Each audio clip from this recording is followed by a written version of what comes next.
À 5 millions de vues, il meurt. Voici le postulat de départ de cette nouvelle série thriller clickbait qui a débarqué sur Netflix mercredi. Si vous êtes familier du concept, c'est peut-être sûrement parce que vous avez vu Saw ou encore le manga Prophétie dans lequel un soi-disant héros poste des vidéos en ligne menaçant de se venger de son ou sa prochaine victime avant l'heure. Eh bien, vous seriez surpris de savoir où cette série va vous emmener.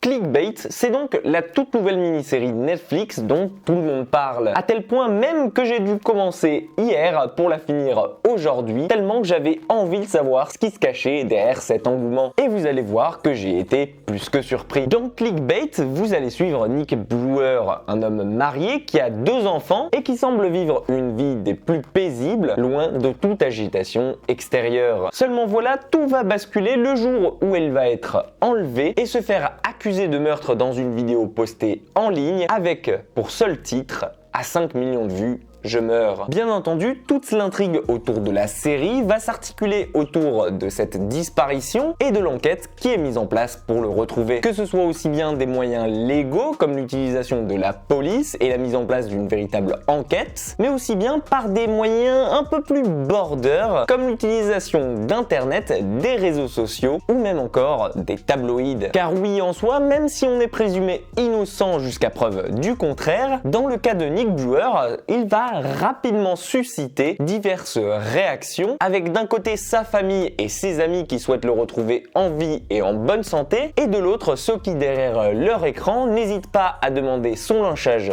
public et sa mise à mort avant même de savoir si ce dont on l'accuse est réellement arrivé. Et vous allez voir que sur ce point-là, cette mini-série se démarque assez bien des autres, notamment grâce à sa formidable intégration dans le 21e siècle, puisqu'en effet la série nous parle ici de cyberharcèlement, de catfishing ou même encore de revenge porn, des termes qui vous semblent peut-être familiers en 2021. Et pendant les 8 épisodes d'un peu plus de 40 minutes chacun, on sera baladé à travers les différentes personnalités que constitue cette enquête, de telle sorte qu'on la vivra à travers leurs yeux et depuis leur point de vue, une chose que j'ai trouvé tout de même assez originale et intéressante pour être notée, puisque ça nous permet à nous de faire part entièrement de l'enquête et de ne pas être simplement spectateur. Alors, en soi, le concept peut vous paraître assez simple, d'autant plus qu'il y a quelques facilités scénaristiques dont pourrait se passer la série et que vous remarquerez surtout si vous connaissez et regardez souvent des thrillers ou bien des enquêtes policières. Et en même temps, par ses idées et sa qualité, il pourra en rappeler à plus d'un un certain Défendre Jacob dont je vous avais parlé déjà l'an dernier avec Chris Evans sur Apple TV+.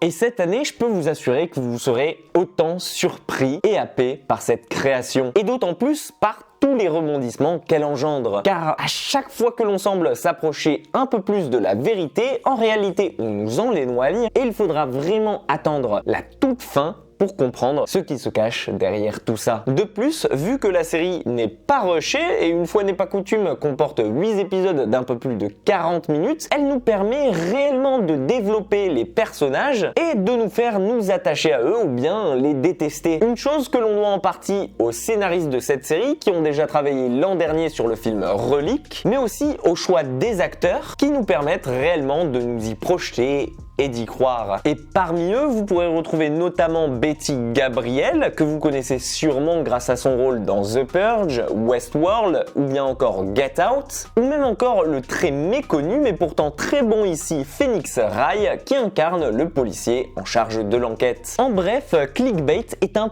petit sucre dans l'univers du thriller qui arrive assez facilement à nous happer par son intrigue et c'est une série dans laquelle vous allez vous surprendre à détester ou bien à adorer certains personnages tout en ne voyant pas le temps passer grâce aux épisodes qui s'enchaînent si bien. Et vous, qu'avez-vous pensé de cette nouvelle création Netflix? Si vous avez déjà eu l'occasion de la voir, n'hésitez pas à m'en faire part en commentaire et si je vous ai donné envie de la regarder, pensez à liker la vidéo, à la partager et à vous abonner pour ne rien manquer des prochaines à venir. Prenez soin de vous et quant à moi, il ne me reste plus qu'à vous dire à très vite pour une toute nouvelle critique.